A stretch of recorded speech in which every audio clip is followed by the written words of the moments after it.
রাসূল সাল্লাল্লাহু আলাইহি ওয়াসাল্লাম বলেন, যদি কোনো বান্দা এবং বান্দীর মাঝে চারটা গুণ যদি অর্জিত হয়, কোন বান্দার মাঝে যদি চারটা গুণ অর্জিত হয়, তাহলে দুনিয়ায় আর কোনো কিছু যদি সে অর্জন না করে, আল্লাহ রাব্বুল আলামিন দুনিয়াতে তাকে জান্নাতের মতো সুখে সমৃদ্ধিতে তার জীবনটাকে ভরে দিবেন। বলেন সুবহানাল্লাহ। রাসূল সাল্লাল্লাহু আলাইহি ওয়াসাল্লাম বলেন, সেই চারটা গুণের এক নম্বর গুণ হলো হিফযু আমানাতিন। এক নম্বর হলো আমানত রক্ষা করা। এক ভাই অপর ভাইয়ের আমানত রক্ষা করবে, এক ভাই অপর ভাইয়ের আমানতের মধ্যে কথার আমানত রক্ষা করবে, সম্পদের আমানত রক্ষা করবে, জীবনের আমানত রক্ষা করবে, ইজ্জতের আমানত রক্ষা করবে। দুই নম্বর হলো ওয়াসিদুল হাদিসের, দুই নম্বর হলো সত্য কথা বলবে। দুই নম্বর গুণ হলো সত্য কথা বলা। ওয়া হুসনু খলিকাতিন, তিন নম্বর হলো চরিত্র, তার এক নম্বরের চরিত্রবান সে চরিত্রের গুণ সে অর্জন করবে। চার নম্বর হলো ইফাতুন ফি তুহমাতিন, চার নম্বর হলো অল্পে তুষ্টির গুণ সে অর্জন করবে। আল্লাহ রাব্বুল আলামিন তাকে সুখে রেখেছেন, আলহামদুলিল্লাহ। আল্লাহ রাব্বুল আলামিন তাকে বিপদ দিয়েছেন, ওই মুহূর্তে সে বলবে, মালিক আলহামদুলিল্লাহ, তুমি আমাকে বিপদ দিয়েছো। হয়তো আমার কোনো আমলের ত্রুটির কারণে আমাকে বিপদ দিয়েছো, অথবা আমার সম্মান বৃদ্ধির জন্য তুমি বিপদ দিয়েছো। বলেন সুবহানাল্লাহ। তাহলে গুণ কয়টা? একটু কথা বলবেন। চারটা। মুহতারাম মুআজ্জাজ প্রধান বক্তা, আন্তর্জাতিক খ্যাতি সম্পূর্ণ মুফাসসিরে কোরআন, সারা দেশে আলোড়ন সৃষ্টিকারী বক্তা, উস্তাজুল হুফাজ, উস্তাজুল উলামা, বিশিষ্ট আলেমে দ্বীন, বিশিষ্ট লেখক, গীতিকার ও সুরকার হযরত আল্লামা হযরত মাওলানা মুফতি কাজী জুনায়েদ মুহসিন দামাত বারাকাতুহুল আলিয়া আমাদের সামনে উপস্থিত হয়ে গেছেন। হযরত এখন অত্যন্ত গুরুত্বপূর্ণ তাৎপর্যপূর্ণ আলোচনা পেশ করবেন। আপনাদের সামনে কোরআন ও হাদিস থেকে মূল্যবান নসিহা পেশ করবেন হযরত মাওলানা মুফতি কাজী জুনায়েদ মুহসিন সাহেব, ঢাকা। সভাপতি কেরানীগঞ্জ উলামা পরিষদ, পরিচালক মারকাজুল কোরআন মাদ্রাসা কেরানীগঞ্জ, ঢাকা। আমি হযরতের মূল্যবান নসিহা পেশ করার জন্য বিনীতভাবে অনুরোধ করছি।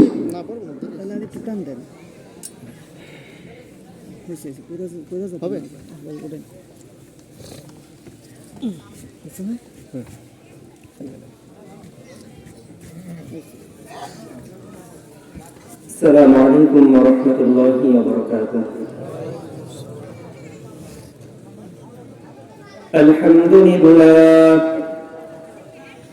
আলহামদুলিল্লাহি আলিয়্যিদ যাতি আযীমিস সিফাতি সামিয়্যিস সিমাতি কাবীরিশ শান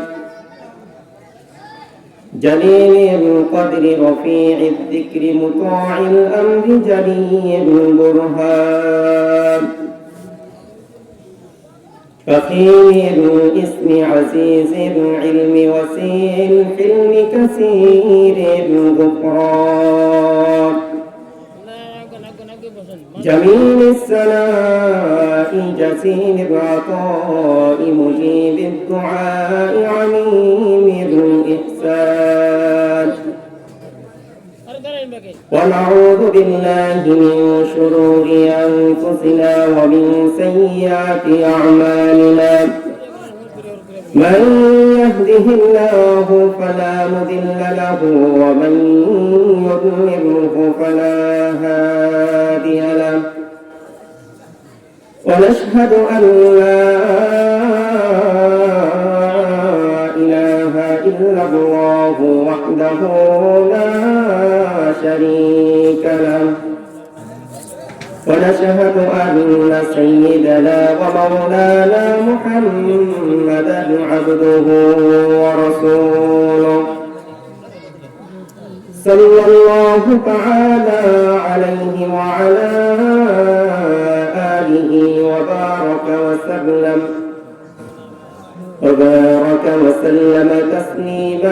تسليما كثيرا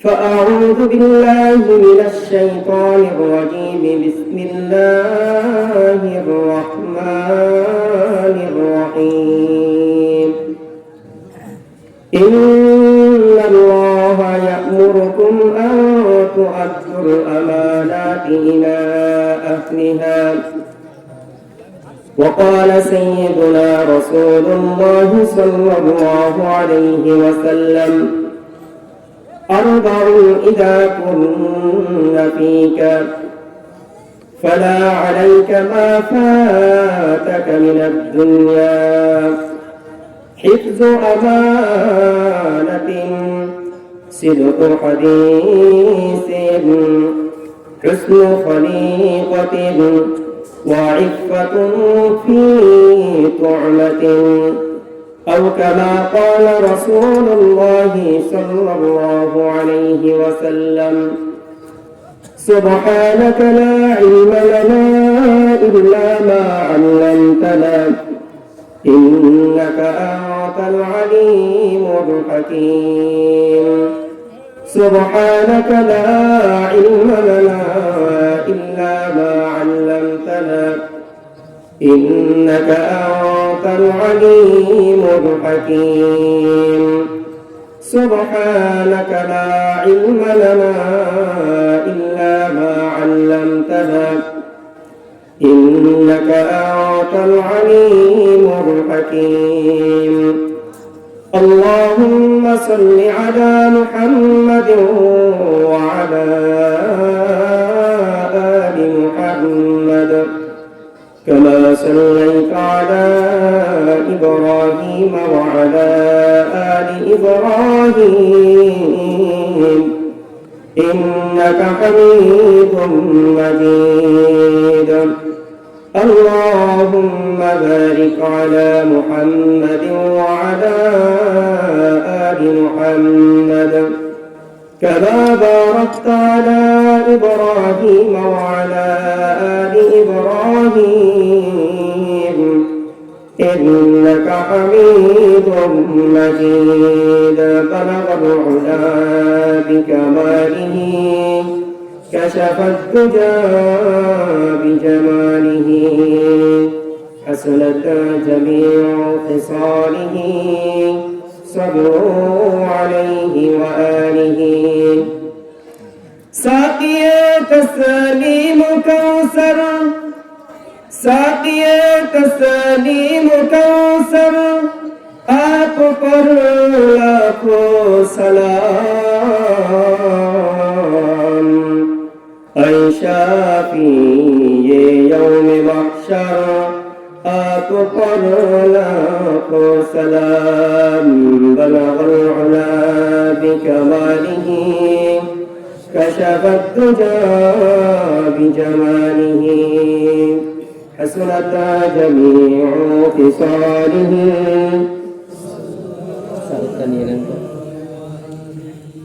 لا إله إلا الله لا إله إلا الله لا إله إلا الله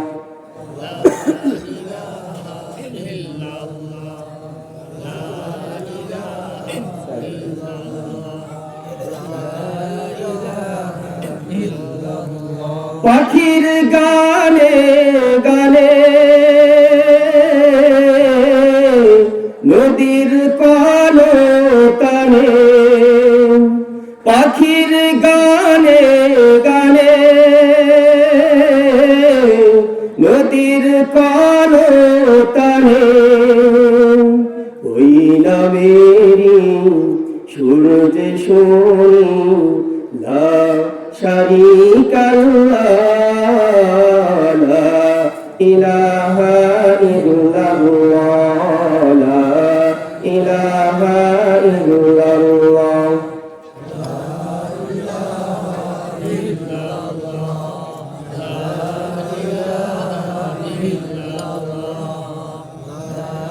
لا إله إلا الله محمد رسول الله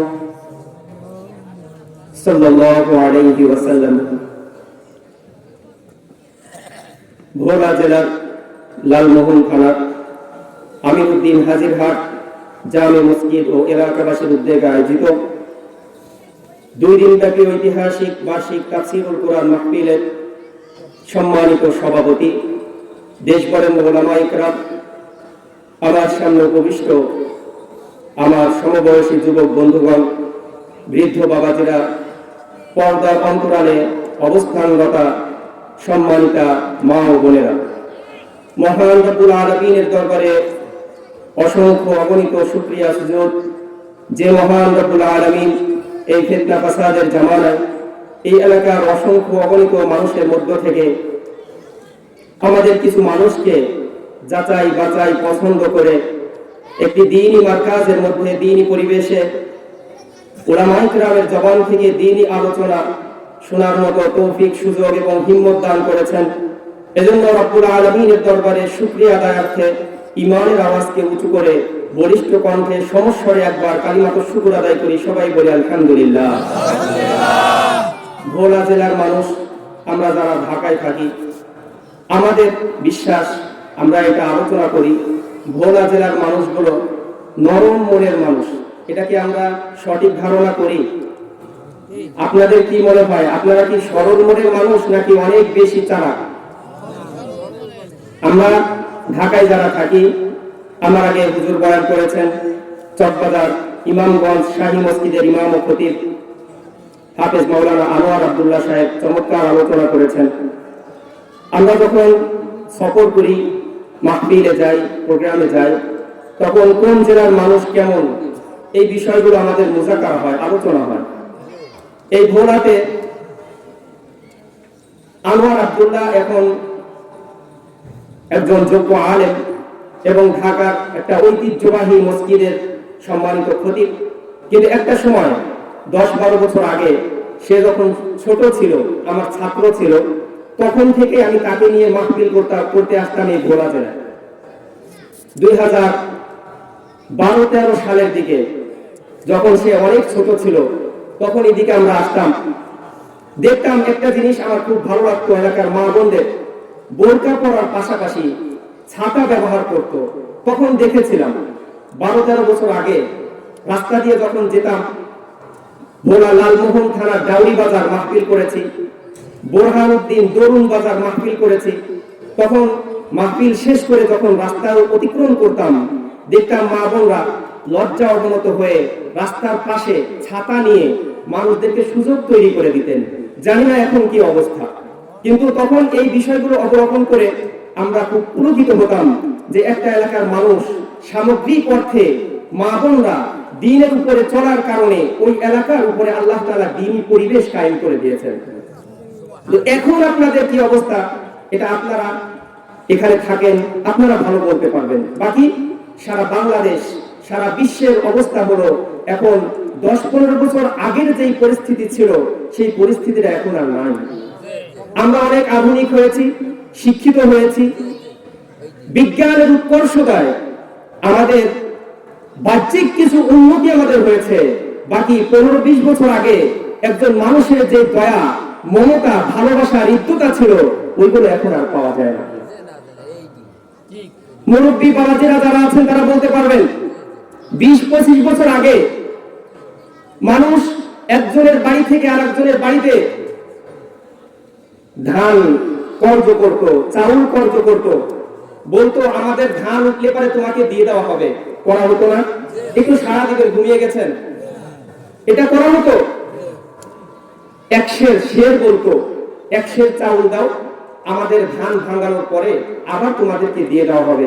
এখন মনে হয় চাউল, ধান এগুলো কর্জ করা লাগে না, মানুষ এখন ধনী হয়েছে, মানুষের পকেট ভরা টাকা, কিন্তু কয়েকটা জায়গায় মানুষ পিছনে পড়ে গেছে। একটা হলো পাশের ঘরে একজন মানুষ বিপদে আক্রান্ত, আমি নিজেকে সেফটির জন্য দূরে থাকি, পাশের ঘরে একজন বিপদে আক্রান্ত হয়ে, মুসিবতে আক্রান্ত হয়ে কাতরায়, আর আমি পাশে বসে চিন্তা করি আমি তো ভালো আছি, কিন্তু মুসলমানের এটা আদর্শ ছিল না। মুসলমানের আদর্শ ছিল সবাই মিলে আমরা ভালো থাকবো, সমাজ ভালো থাকবে, সমাজের সবাই যেন দিনের উপরে উঠে আমি নামাজ পড়ি, আমি আমার পাশের বাসা, আমার পাশের ঘরের যে সেও যেন নামাজ পড়ে। সমাজের মধ্যে যারা অনৈতিক কাজে লিপ্ত, তখন মানুষের এই ধরনের আলোচনা হতো, আহারে আমরা তো ভালো পথে আছি, ওই লোকটা তো সুদ খোর, এখনো সুদ ছাড়তে পারে না, ওই লোকটা তো এখনো জিনার কাজ ছেড়ে আসতে পারে না, ওই লোকটা তো এখন হারাম ব্যবসা ছাড়তে পারে না, ফিকির করা হতো। আর এখন ফিকির করা হয় এটা যে আমার টাকা তো এত হলো, ব্যাংক ব্যালেন্স এত হলো, আরো কি করে আমার দুনিয়াবী ক্ষেত্রে আমার আরো কত সাফল্য আমার অর্জিত, কত সাফল্য মণ্ডিত আমি হতে পারি, এই বিষয়ে টার্গেট গুলো এখন আমাদের আসল টার্গেট হয়ে দাঁড়িয়েছে। ঠিক কিনা বলেন?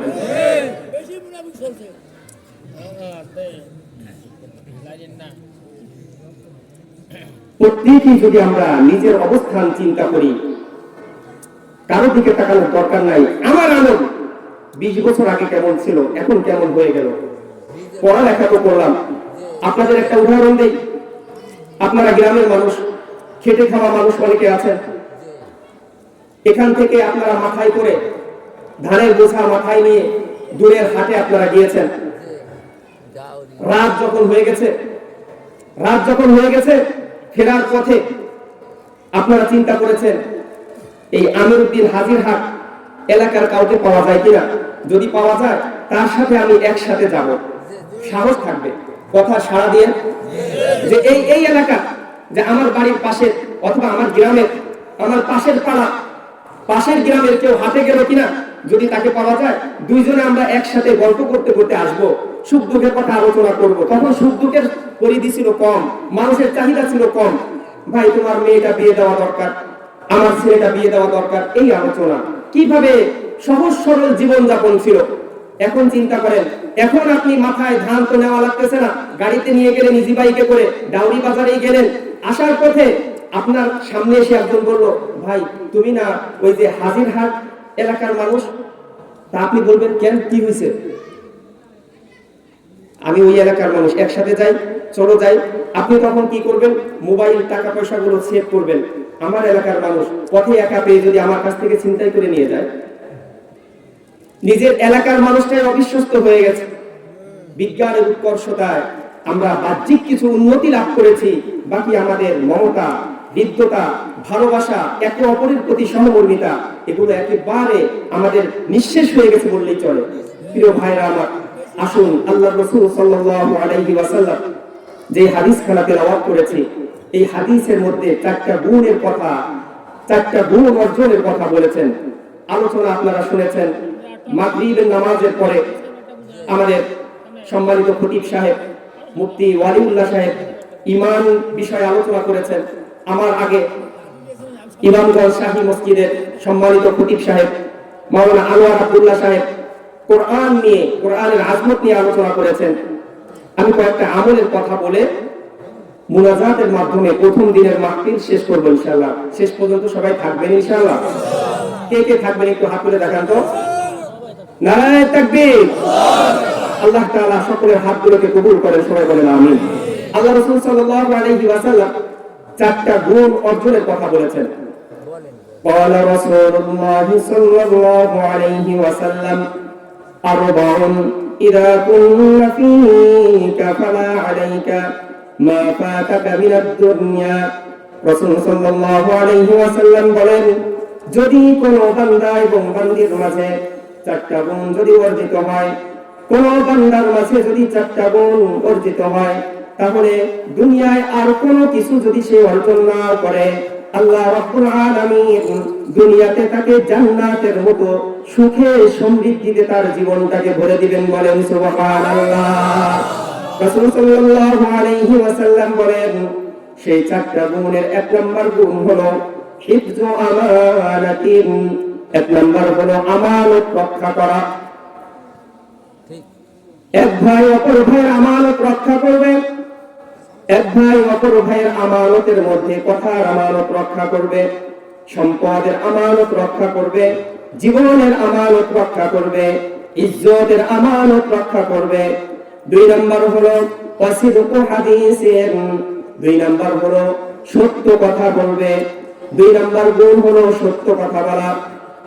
ওয়া হুসনু খলিকাতিন, তিন নাম্বার হলো চরিত্র, তার এক নাম্বারের চরিত্রবান, সে চরিত্রের গুণ সে অর্জন করবে। চার নাম্বার হলো ইফাতুন ফি তুরমাতিন, চার নাম্বার হলো অল্পে তুষ্টির গুণ সে অর্জন করবে। আল্লাহ রাব্বুল আলামিন তাকে সুখে রেখেছেন, আলহামদুলিল্লাহ। আল্লাহ রাব্বুল আলামিন তাকে বিপদ দিয়েছেন, ওই মুহূর্তেও সে বলবে মালিক আলহামদুলিল্লাহ, তুমি আমাকে বিপদ দিয়েছো। হয়তো আমার কোনো আমলের ত্রুটির কারণে আমাকে বিপদ দিয়েছো, অথবা আমার সম্মান বৃদ্ধির জন্য তুমি বিপদ দিয়েছো। বলেন সুবহানাল্লাহ। তাহলে গুণ কয়টা? একটু কথা বলবেন। চারটা গুণ। আমানত, এক নাম্বার গুণ কি? আমানত আমাদের আছে নাই? আমানত আছে নাই? আমানতের মধ্যে শুধু আমানত। আপনাকে একজন বিশ্বাস করে বলল, ভাই তোমাকে আমি 10,000 টাকা দিলাম। হুজুর এখানে উঠে বসে, খারাপ দেখা, উঠে। আপনাকে 10,000 টাকা দিয়ে বললো আমানত, আমার যখন প্রয়োজন হবে আমি তোমার কাছ থেকে এই টাকাগুলো আমি নিয়ে নিব। আপনার কাছে যখন আমানত রাখা হলো, কিছুদিন পরে যখন চাওয়া হলো, তখন বললেন, আপনি বললেন ভাই টাকা তো দিয়েছিলাম, আমার এমন ধান কেনার প্রয়োজন হয়েছিল, তোমার ওই টাকা দিয়ে আমি ধান কিনে ফেলেছি। আমানত থাকলো? আমানত থাকলো? তুমি টাকা দিছিলা ঠিক, কিন্তু দেখলাম যে ধানের দামটা কম, তোমার টাকাও আমার কাছে ছিল, আমি ধান কিনছি। টাকার মালিক কি আপনি? টাকার মালিক না। এই জন্য মানুষ এখন কর্জও দিতে চায় না। কর্জ দিলে পারে বলবে ভাই আমি খুব বিপদে, কালকেই দিয়ে দিব, বিকালেই দিয়ে দিব। এমন ভাবে বলবে বিকালে আমার ছেলে সৌদি থেকে টাকা পাঠাবে, শুধু ব্যাংক থেকে আনতে দেরি, আর কোনো সমস্যা নাই, বিকেল বেলা ফোন দিবেন। যারা টাকা টাল বাহানা করে এরা দিবে না বলে না, এরা বলে কি, আরে 10,000 টাকার জন্য কি তুমি মরে যাইতাছো? এই 10,000 টাকার লাগাই তোমার বিপদ, আমরা কি চলে যাবো? আসি তো মিয়া, দিতাছি দিমু, এই ধরনের কথা।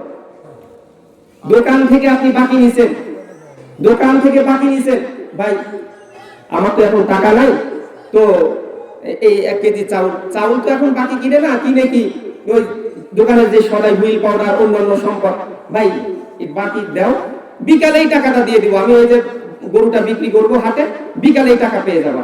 বিকালে ভাই ওই টাকাটা, আরে মিয়া তুমি 100 টাকার লেগে রাস্তায় ধরে জিগাও, ঝাড়ি কি ঝাড়ি আবার অনেক হাই লেভেলে।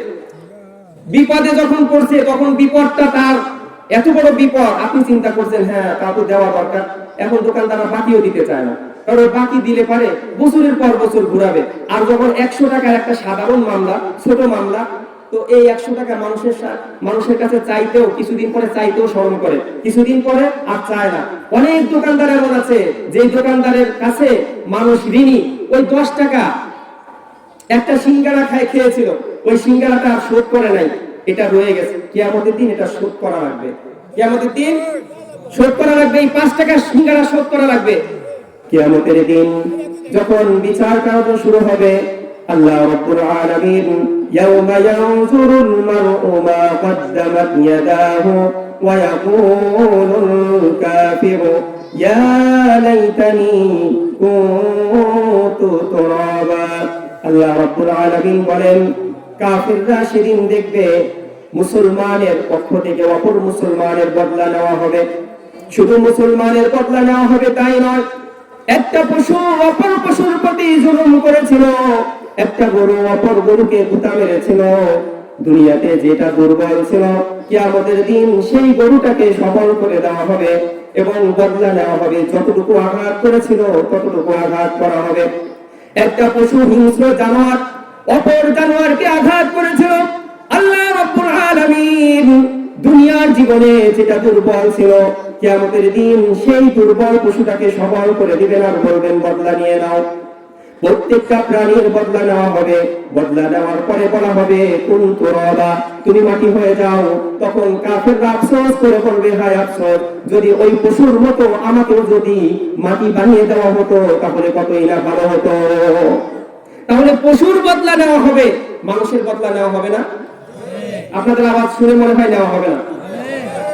নেওয়া হবে। তাহলে এই যে দোকানের বাকিগুলো, অনেক দোকানদার ভাই যারা শুনতেছেন তারা বলতেছেন হুজুর আমার পক্ষে, মাহফিলের মধ্যে যদি পক্ষে বয়ান যায় খুব খুশি, খুব খুশি, খুব খুশি। আগামীকাল ধরবে দোকানদাররা, কি ওই যে প্রধান বক্তা বলছিল কি টাকাটা তো দিলা না। আর যদি দোকানদারের বিরুদ্ধে যায় তখন বলবে হুজুর কি এই বয়ান ছাড়া আর বয়ান পায় না। বুঝতেছেন? হুজুর কি এই বয়ান ছাড়া আর বয়ান পায় না, মানে বিপদ, বয়ানের মধ্যেও বিপদ। আপনাদের একটা ছোট গল্প শুনেন, শুনবেন? আপনাকে আওয়াজ দেন না কেন? আর কি ভোলার মানুষ তো এমন ইমানের না, ভোলার মানুষের ইমান তো তাজা। আওয়াজ এমন কাঁচা হবে কেন? আমি তো ভোলায় নতুন না। সকালে এই গল্পটা একজনের সাথে কথা বলতেছিলাম। এক হুজুর বয়ান করছে যে আলেমের ফজিলত এটা, আলেম মানে বিশাল কিছু। আমার আগে যে বয়ান করলেন কোরআনের ফজিলত, কোরআন ভিতরে থাকলেও একটা ফজিলত আছে না? হাফেজের ফজিলত আছে কিনা? আছে। এখন কোরআনের ফজিলত শুধু দুনিয়ায় না আখিরাতে আছে? আরে আসল কাজ তো আখিরাতে, দুনিয়ায় তো কিছুই না, দুনিয়াতে তো কিছুই না। আসল খেলা তো শুরু হবে আখিরাতে, দেখা যাবে কত ধানে কত চাল, ঠিক কিনা? একজন আলেমের ফজিলত নিয়ে আলোচনা করছে যে ওই আলেম দুনিয়াতে এমন এত ফজিলত, এত এত ফজিলত, অনেক ফজিলতের কথা, মারা গেলেও ফজিলত। মারা গেলে ফজিলত কি? যদি কোনো গোরস্থানের মধ্যে আলেমকে সমাহিত করা হয়, কবরস্থ করা হয়, তাহলে কবরবাসীদের কবরের আযাব মাফ করে দেওয়া হয়। এখন হুজুর বয়ান করছে এটা, আপনারা সুবহানাল্লাহ বলছেন না? এইভাবে ওই বয়ানের মধ্যেও সুবহানাল্লাহ বলা হলো। রাত্রিবেলা হুজুর ঘুমিয়ে আছে, মনে করেন ধরে নেন সে আমার শাগরেদ, রাত্রিবেলা ঘুম থেকে জাগ্রত করছে, হুজুর তাড়াতাড়ি উঠে কি কি কি সফর করে আসার পরে ক্লান্তির ঘুমটা গাঢ় হয়, এই ধরপড় করেছে, কি কি কি ব্যাপার? বলতেছে হুজুর সর্বনাশ, তাড়াতাড়ি বের হন। কেন, কি হলো? যে হুজুর আপনি বয়ান করছেন যে হুজুরের ফজিলত, আলেমের ফজিলত এত বেশি, আলেম কবরে থাকলেও ফজিলত, কবরের আযাব মাফ। ওরা এখন যুক্তি করছে তাদের কবরস্থানে কোনো আলেমের কবর নাই, আপনারে মেরে এই কবরের মধ্যে তারা পুঁতবে। কথাটা বুঝতে পারছেন? ওয়াজ করাও ঝামেলা। পক্ষে গেলে হ্যাঁ ঠিক আছে, পক্ষে না গেলে হুজুরের এত দরকার কি? আমি সুদ খাই না খাই, হুজুরের দরকার কি? ঢাকা থেকে এত করে হুজুর আনলাম, আর হুজুর আমার পাশ দিয়ে গেল না, বলে কিনা? হ্যাঁ, আমি এক বয়ানের মধ্যে আলোচনা করছিলাম যে ভাই, সময় কি বেশি যাচ্ছে না? বয়ানের মধ্যে আলোচনা করছিলাম যে ভাই, আপনারা যে শুধু বউদের বিরুদ্ধে আমাদের কাছে অভিযোগ দেন, বউ কথা শুনে না, পোলাপান কথা শুনে না, বউয়ের কিছু হক আছে কখনো আদায় করছেন? বাংলা ভাষায় কথাগুলো বুঝতেছেন? ভাই আমাদের আমল দরকার। কি দরকার? যেইভাবে কথা বললে পারে বুঝে আসে ওইভাবে করে বলা দরকার। বুঝতেছেন কথাগুলো? তো আমি বললাম যে ভাই, শুধু স্বামীর হক আদায় করবে, স্বামীর হক আদায় করবে, স্ত্রীদেরও তো কিছু হক আছে, আছে না? স্ত্রীদেরও তো কিছু হক আছে। স্ত্রীদের হক কয় হুজুর? স্ত্রীর হক কি? স্ত্রীর হক, জীবনে কোনদিন বউরে সালাম দিছেন? কয় না। বউরে আবার সালাম কেন? এই সালাম কি বড় ছোট আছে বলেন? বাবা সন্তানকে সালাম দিবে, কে বলেছেন? আল্লাহর রাসূল বলেছেন। কে বলেছেন? বাবা সন্তানকে সালাম দিবে। আরে আল্লাহর রাসূল তো আরো শিক্ষা দিয়েছেন সুন্দর করে। আল্লাহর রাসূল সাল্লাল্লাহু আলাইহি ওয়াসাল্লাম দান করবেন গরিব মানুষকে। হুসাইন রাদিয়াল্লাহু তাআলা আনহুকে বলতেছেন, হুসাইন নাও, এটা তুমি গরিব মানুষের হাতে তুমি দাও। হুসাইন রাদিয়াল্লাহু তাআলা আনহু নিজের হাতে গরিবের হাতে তুলে দিলেন। সাহাবায়ে কেরাম জিজ্ঞেস করলেন, ইয়া রাসূলুল্লাহ, আপনি নিজে তো দিতে পারতেন, আপনি হুসাইনের হাত দিয়ে কেন দিলেন? রাসূল সাল্লাল্লাহু আলাইহি ওয়াসাল্লাম বললেন, দুই কারণে। এক নাম্বার কারণ হলো, আমি যে তার হাত দিয়ে দান করলাম, হুসাইন দান করার সমান সওয়াব সে পেয়ে গেল। দ্বিতীয় হলো, হুসাইন শিখলো দান করতে হয়। আপনার মা, আপনার বাবা আছে, এই মা বাবার কাছে সন্তানের হাত দিয়ে কিছু টাকা পয়সা দিবেন, জীবনে দিয়েছেন, যারা দেননি দিবেন। কথাটা বুঝেন নাই? আপনার বাবা বৃদ্ধ মানুষ, জীবিত আছে, আপনার সন্তানের হাত দিয়ে বলবেন, এই আব্দুর রহিম যাও তোমার দাদুর কাছে এটা দিয়ে আসো। আপনি ফল কিনেছেন, একটা আনার নিয়ে বলবেন, বাবা যাও তো এটা তোমার দাদুকে দিয়ে আসো। ওই সন্তান শিখলো যে আমার বাবা আমার দাদাকে দিয়েছে, আমি যখন এক সময় বড় হব, আমার বাবা যখন বৃদ্ধ হবে, তখন আমাকে এইভাবে দিতে হবে, ঠিক কিনা? শিক্ষার বিষয় আছে, ইসলামের সব বিষয়গুলো শিক্ষার বিষয়। তো রাসূল সাল্লাল্লাহু আলাইহি ওয়াসাল্লামের প্রত্যেকটা আমলের মধ্যে শিক্ষা। সালামের কথা আল্লাহ রাসূল বলেছেন, আফসুস সালাম, সালাম দাও, জানা শোনা হোক অজানা হোক সালাম দাও। স্ত্রীকে সালাম দেওয়া কি সুন্নাত না? সুন্নাত। তা আমি বললাম 1 নাম্বার স্ত্রীকে সালাম দিতে হবে। ঠিক আছে, না হয় দিলাম, কিন্তু একটু লজ্জা তো করবে, জীবনে সালাম দেয় নাই, 20 বছর বয়স, বিবাহের বয়স, যদি রাত্রেবেলা সালাম দেয়। এখন মুরব্বী মানুষ, কোনোদিন কাকারা কাকিকে সালাম দেয় নাই, এখন উনি বুড়ো হয়ে গেছে, রাত্রে যায় যদি কয় হুজুর সালাম দিতে কইছে, যাই সালাম দেই, রাত্রে একটা সালাম দিল। এখন তো কাকি লাভ দিয়ে উঠে বলবে, কে কই আসিস, তোর দাদারে ভূতে ধরছে। কেন? তাই জীবনে সালাম দেয় না, আজকে এই ভোর রাত্রে এসে সালাম দেয় কেন? এটা লক্ষণ তো ভালো না, মনে হয় ভূতে ধরছে। মুরব্বীদের এইগুলো কিন্তু আবার মারাত্মক। আপনারা কি বিরক্ত হচ্ছেন? এক মুরব্বী, এটা মনে রাখেন, এই যে সালামের কথাটা মনে রাখেন, এখান থেকে আবার যাবো। এক মুরব্বী নিজের বিবিকে বলতেছে, দূর তোরে বিয়ে করে আমি একদম পস্তাইছি। কয় কেন? কয় যদি আরেকটু পরে দেরি করে বিয়ে করতাম, তাহলে কিছু টাকা পয়সা পাইতাম, হুন্ডা গাড়ি বাড়ি কিছু পাইতাম। তোরে আগে আগে বিয়ে করে, ওই সময় তো মুরব্বীদের জামানে তো আবার কিসে ছিল না, তা আফসোস করে বলতেছে, তোরে বিয়ে করে একদম বরবাদ। কয় কেন? কয় কিছুই তো দিল না, আর সরাসরিও বলতেও পারে না। তো জ্ঞানর শুনতে শুনতে কাকি তার এক আত্মীয় ছিল দেশের বাইরে, তার কাছে ফোন দিয়ে বলছে, ভাই কিছু মনে করিস না, একটা ফোন আমাদের দিস। তো অনেক দিন পরে সে যখন আসছে, একটা ফোন ওই কাকারে দিছে।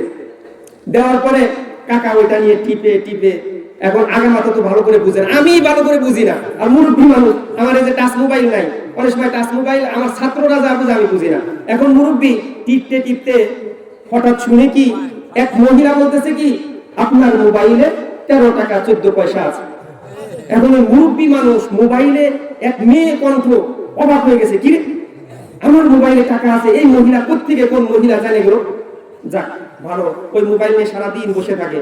আর ওই মহিলা, এটা তো বেটা মানুষ এটা করে, আর ওই মহিলা পুরো এলাকার মধ্যে ওই মুরব্বীর সম্মান নষ্ট করে দিছে। কি মানুষ আসে, কি এই মোবাইল কে দিছে?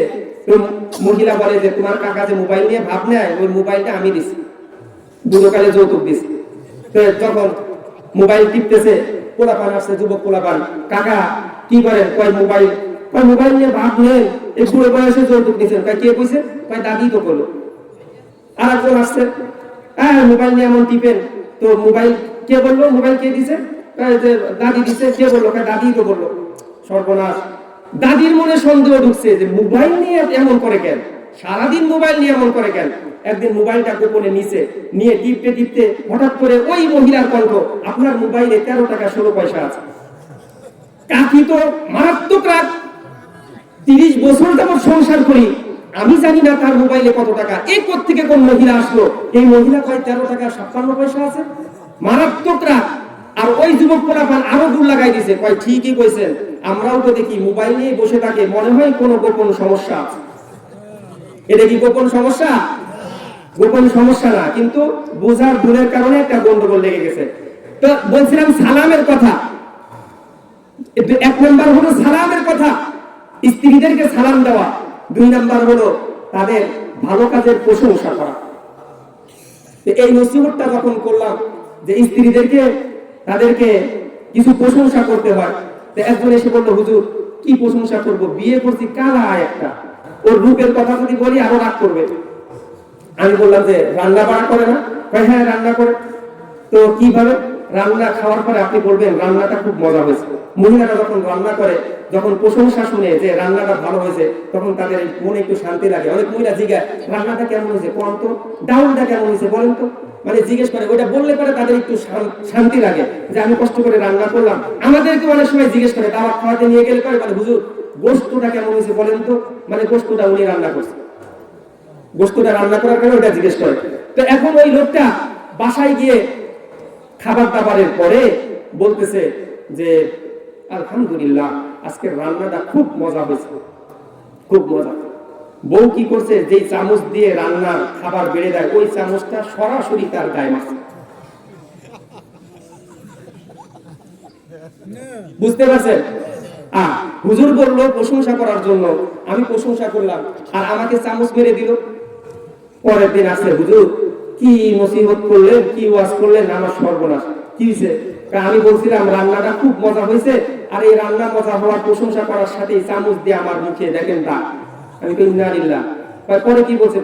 পরে বলতেছে 30 বছর যাবত রান্না করি, কোনোদিন আমার প্রশংসা নাই, আজকে পাশের বাসার ভাবি আজকে রান্না করলো আর আজকে খাবার মজা হয়ে গেল।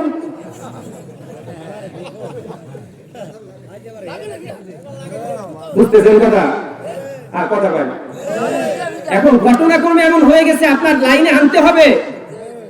মা বোনরা যদি লাইনে আসে, আপনার ইবাদতের মজা আপনি পাবেন। রাসূল সাল্লাল্লাহু আলাইহি ওয়াসাল্লাম বলেন, মহিলা যদি আমলদার হয়, মহিলা যদি নামাজি হয়, মহিলা যদি দ্বীনের উপরে চলে, একজন মহিলা 70 জন পুরুষের চেয়েও আল্লাহর কাছে বেশি প্রিয়। সুবহানাল্লাহ। অপরদিকে রাসূল বলেন, একজন মহিলা যদি নিকৃষ্ট চরিত্রের অধিকারী হয়, বদ আমলদার হয়, তাহলে ওই মহিলা 70 জন নিকৃষ্ট পুরুষের চেয়েও আল্লাহর কাছে জঘন্য। আপনি নামাজ পড়েন, ইবাদত বন্দেগী করেন, যদি আপনার ঘরের পরিবারটা যদি আমলি না হয়, আপনার স্ত্রী যদি নামাজি না হয়, আপনার বোন যদি নামাজি না হয়, আপনার মা যদি নামাজি না হয়, আপনার সন্তান মেয়ে সন্তান যদি নামাজি না হয়, তাহলে আপনি পুরোপুরি কিয়ামতের দিন খিয়ানতকারী হিসাবে সাব্যস্ত হবেন। নাউযুবিল্লাহ। আমানত, 1 নম্বর কি? আমানত। এই আমানতের মধ্যে জটিল বিষয়, সন্তানটা আমানত। আপনার সন্তান, এই যে সামনে রমজান মাস, কতদিন আছে রমজানে? 1 মাস 2 দিন আছে। কতদিন আছে? 2 দিন। অনেক বাবা মা সন্তানকে রোজা রাখতে দেয় না, বয়স 15 বছর হয়ে গেছে। কেন দেয় না? যে রোজা রাখতে পারে তার স্বাস্থ্য নষ্ট হবে, শরীর নাকি কমে যাবে। শরীর দেওয়ার মালিক কে? জোরে বলেন। আপনি যদি এমন করতেন, আপনার সন্তানকে যদি আপনি রোজা রাখার তালকিন দিতেন, রোজা রাখতো, তার শারীরিক যে সমস্যাগুলো ছিল আল্লাহ রাব্বুল আলামিন রোজা রাখার মাধ্যমে ওই সমস্যাগুলো দূর করে দিতে। কিন্তু আমরা কি করি? না, নিজে নামাজ পড়ে ভোর রাত্রে আস্তে করে উঠে সন্তান যদি আবার জেগে যায়, আপনি এটা খিয়ানত করলেন। কিয়ামতের দিন সন্তানের এই খিয়ানত করার কারণে কিয়ামতের দিন আল্লাহ রাব্বুল আলামিনের কাছে আপনার জবাবদিহি করতে হবে। আল্লাহ রাব্বুল আলামিন বলেন, ওয়াকালাল্লাযীনা কাফারু রাব্বানা আরিনাল লাযাইনি আযাল্লানা মিনাল জিন্নি ওয়াল ইনস নাজআলহুমা তাহতা আকদামিনা লিয়াকুনা মিনাল আসফালিন। আল্লাহ রাব্বুল আলামিন বলেন, কিয়ামতের দিন যে সমস্ত মানুষ এবং জিন জাহান্নামের উপযুক্ত হয়ে যাবে বদ আমলের কারণে, তারা আল্লাহ রাব্বুল আলামিনের কাছে আবদার করবে, আবেদন করবে, মানে আমরা যে সমস্ত মানুষের এবং জিনের অধীনস্থ ছিলাম, যাদের হুকুম আমরা পালন করতাম, ওই সমস্ত মানুষ এবং জিনদেরকে আমাদের সামনে হাজির করেন। আল্লাহ রাব্বুল আলামিন বলবেন, কেন এমন করব? জবাবে ওই সমস্ত মানুষ এবং জিন তখন বলবে, আমাদের বাবা, আমাদের মা, আমাদের নেতা, আমাদের উপরে যারা ছিল, যাদের অধীনস্থ আমরা ছিলাম, যাদের কথা আমরা মান্য করতাম, সমাজের অধিপতি যারা ছিল, রাষ্ট্রের অধিপতি যারা ছিল, আমার বাড়ির মোড়ল যে ছিল, মাতবর যারা ছিল, তারা কেন আমাদেরকে হালাল হারামের তালকিন দেয়নি, রোজার আদেশ করেনি, নামাজের আদেশ কেন করেনি? ওই সমস্ত মানুষগুলোকে আমাদের সামনে আনেন, আনা হবে। আনার পরে তারা বলবে, তাদেরকে আমরা জাহান্নামে দিয়ে, তাদের বুকের উপরে পাও দিয়ে তারপরে আমরা জাহান্নামে যেতে চাই। বলেন নাউযুবিল্লাহ। যে আদরের সন্তান, কলিজার টুকরা সন্তানের কারণে আপনি মাথার ঘাম পায়ে ফেলেন, জীবনের সুখটাকে বিসর্জন দিয়ে যেই সন্তানের জন্য আপনি অর্থ উপার্জন করলেন, বাড়ি গাড়ি আরো সম্পত্তি আপনি যা কিছু করলেন, ওই সন্তানকে যদি আপনি নামাজের তালকিন না দেন, রোজার শিক্ষা যদি না দেন, তাহলে কিয়ামতের দিন আপনার আমলে জান্নাতের উপযুক্ত হওয়া সত্ত্বেও শুধুমাত্র সন্তানের সুপারিশে আপনি জাহান্নামে যাবেন। বলেন নাউযুবিল্লাহ। ইসলামের কোন বিধানের ক্ষেত্রে এটা বলার কোন সুযোগ নেই স্বাস্থ্য নষ্ট হবে, দুনিয়াবি কোনো ক্ষতি হবে, এটা কোনোভাবে বলা যাবে না। বলা যাবে আমানত। আমানতের এক নাম্বার হলো অধীনস্থ যারা আছে তাদের আমানত, তাদের এই আমানতের খেয়ানত না করা। দুই নাম্বার হলো সম্পদের আমানত। নিজের সম্পদ এটাও আল্লাহ তাআলা আপনাকে দিয়েছেন, এই সম্পদের খেয়ানত যেন আপনার মাধ্যমে না হয়। সম্পদের খেয়ানত যেন না হয়। নিজের সম্পদ আপনি হেফাজত করবেন, পাশাপাশি আপনার কাছে মানুষ যে সমস্ত সম্পদগুলো আমানত হিসাবে রেখেছে ওই সম্পদগুলো আপনি আমানতের খেয়ানত আপনি কখনো করতে পারবেন না। ধারের টাকা, আমানতের টাকা, অন্য কোনো সম্পদ, বন্ধককৃত যে সম্পদ, এগুলো আপনি ব্যবহার করতে পারবেন না, জায়েজ নাই। আপনার কাছে বিশ্বাস করে মানুষ সম্পদ আমানত হিসাবে রাখলো, যেভাবে করে আপনার কাছে রেখেছে ওইভাবে করে আপনার যত টাকার নোট ছিল তত টাকাই আবার আপনার ফেরত দিতে হবে, বান্টি করারও সুযোগ নাই। আপনার গহনা, একজন মেয়ে মানুষ অথবা পুরুষ মানুষ কিছু গহনা আপনার কাছে আমানত রাখলো, ওই আমানতকৃত সম্পদগুলো আপনি ব্যবহার করতে পারবেন না, স্ত্রীকে দিয়ে ব্যবহার করাতে পারবেন না, তাহলে আপনি খেয়ানতকারী হলেন। তাহলে দুই নাম্বার হলো সম্পদের আমানত। তিন নাম্বার হলো ইজ্জতের আমানত। অপর মুসলমানের ইজ্জত আপনার কাছে এটা ফরজ। কোন কথার মাধ্যমে, আচরণের মাধ্যমে অপর মুসলমানের সম্পদ সম্মান যেন হানি না হয়, এটা আপনার কাছে আমানত। অনেক সময় আমরা এই যে মসজিদে শবে বরাত 15 দিন পরে বা 20 দিন পরে শবে বরাত, আপনি 5 ওয়াক্ত নামাজ পড়েন, একজন লোক হঠাৎ করে শবে বরাতের দিন মসজিদে আসে, আসে না? আসে, মসজিদে আসে। লোকটা খারাপ মানুষ, সবাই জানে, সমাজের সবাই জানে এই লোকটা খুব খারাপ। শবে বরাতের দিন মসজিদে ঢুকছে, তখন কিছু মুরব্বী শবে বরাতে একেবারে জান্নাতে চলে যাবে না, আপনি তাকে বলেন পিঠে হাত দিয়ে, বাবা শবে বরাতে আসছো, মাশাআল্লাহ মাশাআল্লাহ, আল্লাহ কবুল করুক, প্রতিদিন আসো। কিন্তু আপনি যে বললেন, এই যে ব্যঙ্গ করলেন, এই ছেলেটা পরে চলে গেল, দূর নামাজ পড়তে আইছিলাম, মুরব্বীর এত চাপাচাপি আর আসবোই না, কিয়ামতের দিন আপনার জবাব দিয়ে করতে হবে। মনে থাকবে কথা? মসজিদে সবাই আসবে, এখন সুদখোর আসুক, হ্যাঁ সুদটাকে বাদ দেওয়ার জন্য তাকে চেষ্টা করবেন, ভাই সুদটা খেও না। কিয়ামতের একটা আলামত, সুদের বিভিন্ন নাম হবে, গুনাহের বিভিন্ন নাম হবে। 2-3টা নাম আপনাদের কাছে বলি। হ্যাঁ, বর্তমানে যারা সুদ খায়, সুদ বলে সুদ খায় না, এক নাম্বার বলে ইন্টারেস্ট। ইন্টারেস্ট খায় না, সুদ। লাভ লাভ লাভ, লভ্যাংশ। 2 লাখ টাকা ব্যাংকে রাখছে, ওইখান থেকে মাসে মাসে 10,000 টাকা করে আসে, বলে যে এটা হলো লভ্যাংশ। এটা লভ্যাংশ নাকি সুদ? সুদ। দুনিয়ার কোন গুনার ক্ষেত্রে আল্লাহ রাব্বুল আলামিন চ্যালেঞ্জ করেন নাই, সুদের গুনার ক্ষেত্রে চ্যালেঞ্জ করছেন। ইয়া আইয়ুহাল্লাযীনা আমানু তাকুল্লাহা ওয়া যারু মা বাকিয়া মিনার রিবা ইন কুনতুম মুমিনিন।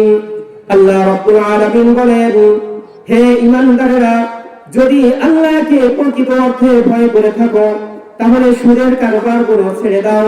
ফা ইল্লাম তাফআলু, যদি সুদের কারবার যদি না ছাড়ো, ফাযানু বিহারবিন মিনাল্লাহি ওয়া রাসূলি, তাহলে আল্লাহ এবং আল্লাহর রাসূলের সাথে যুদ্ধ করার জন্য তৈরি হয়ে যাও। বলেন নাউযুবিল্লাহ।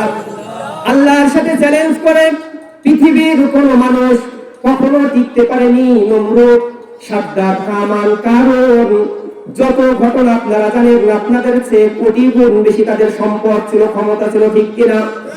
আল্লাহ রাব্বুল আলামিন তাদের ঘটনা ক্ষণে ক্ষণে উল্লেখ করেছেন, বান্দাদেরকে সতর্ক করেছেন, খবরদার, তারা কিন্তু তোমার চেয়ে অনেক বেশি পাওয়ারফুল ছিল, তাদেরকে আমি ধ্বংস করে দিয়েছি, খবরদার তাদের থেকে শিক্ষা নাও, সুদের কারবার কিন্তু করো না। সুদের কারবার যদি করো তাহলে আমার সাথে তোমাকে চ্যালেঞ্জ করলাম, তোমাকে আমি দেখে নিব। দুনিয়ার চেয়ারম্যান, দুনিয়ার একজন এমপি, সামান্য ক্ষমতার মালিক, সে যদি কোনো সাধারণ ব্যক্তিকে বলে তুমি আমার সাথে টক্কর দেওয়ার জন্য রেডি হও, তাহলে সাধারণ পাবলিকের ভয়ের কোনো উপায় থাকে না। একজন মন্ত্রী যদি বলেন তোমাকে আমি দেখে ছাড়বো, তুমি আমার সাথে লড়াই করার জন্য তৈরি হও, তাহলে ওই লোকের ভয়ের কোনো অন্ত থাকে না। বিভিন্ন দেন দরবার করে ওই লোকের সাথে লিয়াজু করার জন্য চেষ্টা করে। ভাইরা আমার, আল্লাহ রাব্বুল আলামিন নিজেই বললেন, যদি সুদের কারবার না ছাড়ো তাহলে আমি মালিক, আমি রব, আমি আল্লাহ, আমার সাথে লড়াই করার জন্য তৈরি হয়ে যাও। তার মানে হলো আমার সাথে লড়াই করা তো উদ্দেশ্য নয়, আমি তোমাকে দুনিয়াতেও তোমাকে আমি ধ্বংস করে দিব। বলেন নাউযুবিল্লাহ। সুদের কারবারের ক্ষেত্রে আল্লাহ রাসূল সাল্লাল্লাহু আলাইহি ওয়াসাল্লাম 5 শ্রেণীর মানুষকে লানত করেছেন। কয় শ্রেণীর? আবার বলেন, কয় শ্রেণীর? মুখস্থ করে যান। 1 নাম্বার, যে সুদ খায়, যে সুদ খায় তার প্রতি আল্লাহর লানত। 2 নাম্বার, যে সুদ দেয়, এর প্রতি আল্লাহর লানত। 3 নাম্বার, যে সুদের কারবার লেখে। দুইজনের চুক্তি হলো, একজন লিখলো অমুক মিয়ার সাথে অমুক মিয়ার এত টাকার চুক্তি, সাপ্তাহিক এত টাকা সুদ। সে লিখছে, তার কোনো বেনিফিট আছে? টাকা পাবে না, তার উপর আল্লাহর লানত। 4 নাম্বার, সুদের কাজের সহযোগী হলো। জিজ্ঞেস করলেন, ইয়া রাসূলুল্লাহ, ইয়া হাবিবাল্লাহ, আমরা এমন কি অপরাধ করলাম, এমন কি গুনাহ করলাম যেই গুনাহটা পুরুষরা করে না আমরা করি? এমন কি অপরাধ আমরা করলাম, আমাদেরকে জানিয়ে দিন। জানার দরকার? আমরা জানি কেউ? এই 2টা কারণ জানি। আল্লাহ রাসূলের কাছে মহিলা সাহাবায়ে কিরাম আবদার করলেন, আরজ করলেন, ইয়া রাসূলুল্লাহ, ইয়া হাবিবাল্লাহ, আমরা এমন কি গুনাহ করি যেই গুনার কারণে আমরা পুরুষের চেয়ে আমাদের সংখ্যা জাহান্নামে বেশি হবে, আমাদের এমন কি গুনাহ? আল্লাহ রাসূল সাল্লাল্লাহু আলাইহি ওয়াসাল্লাম বললেন, 2টা কারণে মহিলারা বেশি জাহান্নামে যাবে। 1 নাম্বার কারণ হলো মহিলারা লানত দেয়, গজব দেয়। ধ্বংস হয়ে যাক, গজব হয়ে যাক, কলেরায় মরুক, আমার চোখের সামনে থেকে দূর হয়ে যাক, অ্যাক্সিডেন্ট হয় না কেন, মরে না কেন, আল্লাহ ওরে নেয় না কেন, ও আমার চোখের সামনে থেকে যা, মর, দূর, আরো কত কথা মহিলারা এই কথাগুলো বলে। নিজের সন্তানকে বলে, মরে না কেন, এত কলেরা হয়, ও যায় না কেন। এরপরে যখন সত্যি সত্যি যখন দোয়া কবুল হয়, তখন কান্দে, আরে আল্লাহ, আমি তো এমনিই কইছিলাম, এমনিই বলছিল। মায়ের জবান হলো, মায়ের জবান দিয়ে যে কথা উচ্চারণ করা হয় সরাসরি আরশ পর্যন্ত পৌঁছে যায়। যদি বদদুয়া করে বদদুয়াটাও পৌঁছায়, যদি নেক দোয়া করে নেক দোয়াটাও সরাসরি আল্লাহ পর্যন্ত পৌঁছে যায়। বলেন সুবহানাল্লাহ। কাবা শরীফের ইমাম 2 বছর আগে তিনি ছিলেন কাবিব দামাত বারাকাতুহুম, দক্ষিণ আফ্রিকার একজন ইমাম, কালো, মিসমিসে কালো একজন ইমাম। তিনি কাবা শরীফের ইমাম হয়েছেন। তাকে জিজ্ঞেস করা হলো, আপনি ওয়ানারব মানুষ হয়েও, আরব দেশের বাসিন্দা না হয়েও আপনি কিভাবে কাবা শরীফের ইমাম হলেন? তিনি বললেন, আমি ইমাম হয়েছি আমার যোগ্যতা বলে নয়, আমার এমন কোনো যোগ্যতা নাই যেই যোগ্যতার মাধ্যমে আমি ইমাম হতে পেরেছি। জিজ্ঞেস করা হলো, আপনি কোন যোগ্যতা বলে তাহলে কিভাবে আপনি ইমাম হলেন? বলা হলো, তিনি বললেন, আমি ইমাম হয়েছি কেবলমাত্র, শুধুমাত্র, একমাত্র আমার মায়ের নেক দোয়ার বরকতে। সূরা বলেন সুবহানাল্লাহ। জিজ্ঞেস করা হলো, কেন, কি নেক দোয়া করেছেন? ওই ইমাম সাহেব বলেন, আমি ছোটকালে শৈশবে অনেক দুষ্টু কিসিমের ছিলাম। আমার নামে মায়ের কাছে প্রতিদিন বিভিন্ন নালিশ অভিযোগ আসতো। আমার মা ওই নালিশগুলো শুনতেন আর বারবার আল্লাহর কাছে এই দোয়া করতেন, মালিক, যেই সন্তানের জন্য আমার এত বড় অপমান, ওই সন্তানকে এত বেশি ইজ্জত দাও, কাবা শরীফের ইমাম তাকে বানিয়ে দাও। আমার মায়ের কাছে যখন বিচার আসতো, আমার মায়ের কাছে যখন নালিশ অভিযোগ আসতো, আমার মা বিরক্ত না হয়ে আমাকে অভিশাপ না দিয়ে এই দোয়াটা করতেন। এই দোয়ার বরকত ফজিলত এত বেশি হলো, আমার মায়ের দোয়ার বরকতে অনাকাঙ্ক্ষিত হোক আর কাঙ্ক্ষিত হোক, আল্লাহ রাব্বুল আলামিন এমন ভাবে কবুল করেছেন, সত্যি সত্যি আমি কাবা শরীফের ইমাম হয়ে গেছি। বলেন সুবহানাল্লাহ। সন্তানের জন্য দোয়া করেন, সন্তান বিরক্ত করে, সন্তানের জন্য দোয়া করেন। মা, আপনার দোয়াটা সরাসরি আল্লাহ পর্যন্ত পৌঁছায় যাবে। আপনি তো জানেন না আপনার জবানের কত বড় দাম। মুসাফিরের দোয়া কবুল হয়, মায়ের দোয়া কবুল হয়। আপনি নামাজ পড়েন, 5 ওয়াক্ত নামাজের পরে আপনার সন্তানের জন্য বাংলা ভাষায় দোয়া করেন, হে আল্লাহ আমার সন্তান নেশাখোর হয়ে গেছে, এখান থেকে ফেরানোর মতো একমাত্র তুমি ছাড়া কেউ নাই। হে আল্লাহ আমার সন্তান এলোমেলো হয়ে যাচ্ছে, তুমি মালিক, তুমি আমার সন্তানটাকে ফিরিয়ে দাও। আলেমের সাথে পরামর্শ করেন, ইমাম সাহেবের সাথে পরামর্শ করেন, আর নামাজের কাতারে নামাজের জায়নামাজে বসে চোখের পানি ছেড়ে দিয়ে দোয়া করেন, ভোর রাত্রে দোয়া করেন, যখন একাকী থাকেন আপনার সন্তানের জন্য দোয়া করেন। এক সময় দেখা যাবে আপনার দোয়ার বরকতে ওই সন্তান আপনার চোখের শীতলতা হয়ে যাবে। বলেন সুবহানাল্লাহ। করবো তো আমরা দোয়া? আমরা দোয়া করবো তো ইনশাআল্লাহ? না, কি করবো না? অভিশাপ দিব না? অনেক পুরুষ মানুষও অভিশাপ দিয়ে দেয়। আরে মাঠে যেতে বলছি, ও মাঠে গেল না, গালাগালি তো আছেই, সেগুলো নাই বললাম। পরের অংশটা অভিশাপ। এসে বউকে বলে ওর খাবার বন্ধ, ও যেন আমার বাড়ি না থাকে, ওর চেহারা যেন না দেখি। না না, বুঝের মাধ্যমে তাকে বুঝের মাধ্যমে আনেন আর আল্লাহর কাছে দোয়া করেন। রাসূল সাল্লাল্লাহু আলাইহি ওয়াসাল্লাম বললেন, জাহান্নামীদের মধ্যে পুরুষের তুলনায় জাহান্নামী মহিলারা জাহান্নামী বেশি হওয়ার 1 নাম্বার কারণ হলো মহিলারা অভিযোগ, মহিলারা অভিশাপ দেয়, মহিলারা সন্তানকে অভিশাপ দেয়। এই এলাকার মানুষও দেয়। আজকে যায় কি তাহলে বোর্ডের প্রতিশোধ নেবেন? বুঝের মাধ্যমে বুঝাবেন যে না, খবরদার, শুনলাম এটা করলে পারে সর্বনাশ হয়ে যায়, খবরদার, এমন না। আর যারা শুনতেছে যুবক পোলাপান, কিশোর পোলাপান, ওরা খুশি হচ্ছে যে হ ঠিক আছে, ওই যে হাসতেছে, দেখছেন? শোনো, তোমরা এখন যারা আগে তো এখন যারা মুরব্বী আছে, ওনারা যখন আমাদের মতো তোমাদের মতো ছিলেন, বাবার চেহারার দিকে তাকায় কথাও বলতে পারেন নাই। বাবা চোখ তুলে তাকাইছে, পেশাব করে দিচ্ছে। আর এখন তো অধিকার চাও। ও আরেকটা কথা, এই যুবক ভাইরা কি করে, তাদের একটা কথা তো না বললেই না, ও আজ আজকে হক আদায় হবে না। পুরুষ যুবক ভাইদের একটা গুনাহ, যুবক ভাইরা গুনাহ করে, ওই গুনাহ দিয়ে আবার ক্রেডিট দেখায়। কেমন? মুরব্বীরা আগে একটা শব্দ ছিল বদনজর, বদনজর ছিল না আগে? বদনজর ছিল। এখনের যুবক ভাইরা এই বদনজরের নাম দিয়েছে ক্রাশ, কবিরা গুনাহ। কি গুনাহ? এই যুবকরা বলো, কি গুনাহ? কবিরা গুনাহ। এটা তো একে কবিরা গুনাহ। আবার কি করে? একটা ছেলে আর একটা মেয়ের দিকে কুদৃষ্টিতে তাকানো, জিনার গুনাহ। আল্লাহ রাসূল বলছেন কিয়ামতের দিন এই চোখের মধ্যে লোহার শলাকা বিদ্যমান বিধানো হবে। বলেন নাউযুবিল্লাহ। লোহার শলাকা বিধানো হবে। এই যে গুনাহ করলো, এই গুনাহ আবার আরেকজন বন্ধুর কাছে বলে, ক্রেডিটের সাথে বলে, জানো সকিনা আমার ক্রাশ। আবার কেউ সকিনা আছে নাকি এলাকায়? আল্লাহ মাফ করুন। ভাইরা আমার, কিয়ামতের দিন আল্লাহ রাব্বুল আলামিন কিছু বান্দাকে ডেকে বলবেন, বান্দা তুমি এমন এমন গুনার কাজ করেছিলে, তুমি অমুক কোন গুনার কাজ করেছিলে। বান্দা অস্বীকার করবে, লা মা ফাআলতু হাযা, আমি এই ধরনের গুনার কাজ করিনি। আল্লাহ রাব্বুল আলামিন দয়ালু হয়ে তাকে কাছে টেনে বলবেন, বান্দা এই গুনাহটা আসলেই তুমি করেছিলে, কেউ জানতো না। তুমি গোপনে গুনাহ করেছিলে, আমি ওপেন করিনি। তুমি এই গোপন গুনাহটা দুনিয়ার জীবনে গোপন রেখেছিলে, আমি মালিক হয়ে তোমার গুনাহটাকে আমি ওপেন করিনি। তুমি যেমন গোপন রেখেছিলে, আমিও গোপন রেখেছিলাম। শোনো, আজ তোমাকে ওই গোপন গুনাহগুলো তোমাকে আমি মাফ করে দিলাম। বলেন সুবহানাল্লাহ।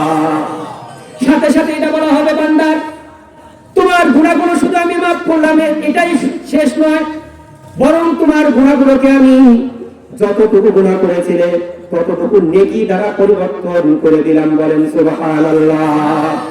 বান্দা তখন বলবে, মালিক আমার কেবলমাত্র এই সামান্য গুনাহ তো গোপন ছিল না, আরো গুনাহ ছিল। নিজে এখন স্বীকার করে বলবে, মালিক আমার গুনাহ আপনি যতটুকু নেকি দ্বারা পরিবর্তন করেছেন, এই গুনার বাইরেও আরো অনেক গুনাহ আছে। আল্লাহ রাব্বুল আলামিন বলবেন, বান্দা ওই গুনাহ আমি আলাদা রেখেছি তোমার কাছ থেকে স্বীকারোক্তি নেওয়ার জন্য। বলেন সুবহানাল্লাহ। তখন বলা হবে, বান্দা দুনিয়াতে যেইভাবে তুমি গোপন রেখেছিলে আমিও গোপন রেখেছিলাম, ওপেন করিনি। আখিরাতের জীবনেও তোমাকে আমি গোপনে লজ্জিত না করে গোপনে তোমাকে শুধু স্বীকারোক্তি নিয়ে তোমার গুনাহগুলোকে মাফ করে দিলাম এবং সমস্ত গোপন গুনাহগুলোকে নেকি দ্বারা পুরোপুরি পরিবর্তন করে দিলাম। ইল্লা মান তাবা ওয়া আমানা ওয়া আমিলা আমালান সালিহান ফাউলাইকা ইউবাদদিলুল্লাহু সাইয়্যাতিহিম হাসানাত। আমরা কিভাবে তাড়াতাড়ি জান্নাতে যেতে পারি এটাই তো চান। 100 আয়াত তেলাওয়াত করার সহজ বুদ্ধি। আলহামদুলিল্লাহ সূরা আপনারা সবাই জানেন, আলহামদুলিল্লাহ সূরা জানেন না? না জানলে আজকে ইমাম সাহেবের কাছে ঠিক করবেন। আলহামদুলিল্লাহ সূরা কয় আয়াত একটু বলেন? 7 আয়াত। 15 বার করলে 100 আয়াত হয়। কয় আয়াত হয়? 15 বার। আপনি 20 বার আলহামদুলিল্লাহ সূরা পড়েন। এশার নামাজের পরে ফেসবুকে সময় না দিয়ে, এখন মুরব্বিরাও নাকি ফেসবুক চালায়। হ্যাঁ, সর্বনাশ, এই ফেসবুকে শেষ, ঘরে ঘরে অশান্তি। রাত্রিবেলা কি করবেন? 100 আয়াত তেলাওয়াত করার জন্য আপনি 20 বার আলহামদুলিল্লাহ সূরা তেলাওয়াত করেন, করবেন ইনশাআল্লাহ। আরো সহজ শিখাই দেই, কুল হুয়াল্লাহু আহাদ 4 আয়াত, এটা 25 বার করেন। কুল হুয়াল্লাহু আহাদ এটা পড়তে 4 সেকেন্ড লাগে। কুল হুয়াল্লাহু আহাদ আল্লাহুস সামাদ লাম ইয়ালিদ ওয়া লাম ইউলাদ ওয়া লাম ইয়াকুল লাহু কুফুয়ান আহাদ, দেখেন 4 সেকেন্ড বা সর্বোচ্চ 10 সেকেন্ড লাগবে। আপনি কুল হুয়াল্লাহু সূরাটা 25 বার পড়েন, কয় আয়াত হলো? 4 25 100। 100 আয়াত তেলাওয়াত করলেন, সারা রাত তেলাওয়াতের সওয়াব আপনি পেয়ে যাবেন। পারবেন করতে? 2 নাম্বার, গুণের দোয়াটা পড়েন, আল্লাহুম্মা বিসমিকা আমুতু ওয়া আহইয়া। পারেন সবাই? আল্লাহুম্মা বিসমিকা আমুতু ওয়া আহইয়া। 3 নাম্বার, আরো যদি ওজিফা পারেন পড়লেন, সর্বশেষ আপনি পড়বেন লা ইলাহা ইল্লাল্লাহু মুহাম্মাদুর রাসূলুল্লাহ। এটা কি পারি আমরা? এটা না পারলে তো মুসলমানই না। লা ইলাহা ইল্লাল্লাহু মুহাম্মাদুর রাসূলুল্লাহ, এটা পড়লেন। ফজিলত কি? লাভ দরকার না? লাভ দরকার। হ্যাঁ, লাভ না জানলেই করব। এখন যদি বলা হয় এই যে পুকুরের মধ্যে লাভ দেন, আপনি দিবেন? যদি বলা হয় 1 লাখ টাকা দিব, আপনি কেন? আমিই তো দিব। লোভ নাই? তা আখিরাতের ব্যাপারে লোভ লাগবে না? হ্যাঁ, এখন লাভ কি? লাভ জানতে হবে না? আপনি এই যে কালিমা পড়লেন, লাভ কি? লাভ হলো আপনি তেলাওয়াত করলে লা ইলাহা ইল্লাল্লাহু মুহাম্মাদুর রাসূলুল্লাহ। অনেক মানুষ, চাচা দাদা রাত্রিবেলা ঘুমাইছে, ভোর রাত্রে নাতি জাগাতে গেছে, দাদা ও দাদা, দাদা দাদা আর উঠে না। দাদা কই? শেষ। দাদা কই? শেষ। আপনার যদি এমন হয় যে আপনার ওই রাতটা শেষ রাত, কিয়ামতের দিন আল্লাহ তাআলা আপনাকে বিনা হিসেবে জান্নাত দান করবে। আমার কথা না, আল্লাহ রাসূলের কথা। মান কানা আখিরু কালামিহি লা ইলাহা ইল্লাল্লাহু দাখালাল জান্নাহ। রাসূল সাল্লাল্লাহু আলাইহি ওয়াসাল্লাম বলেন, যার জীবনের সর্বশেষ কথা হবে লা ইলাহা ইল্লাল্লাহু মুহাম্মাদুর রাসূলুল্লাহ, সে বিনা হিসাবে জান্নাতে প্রবেশ করবে। বলেন সুবহানাল্লাহ।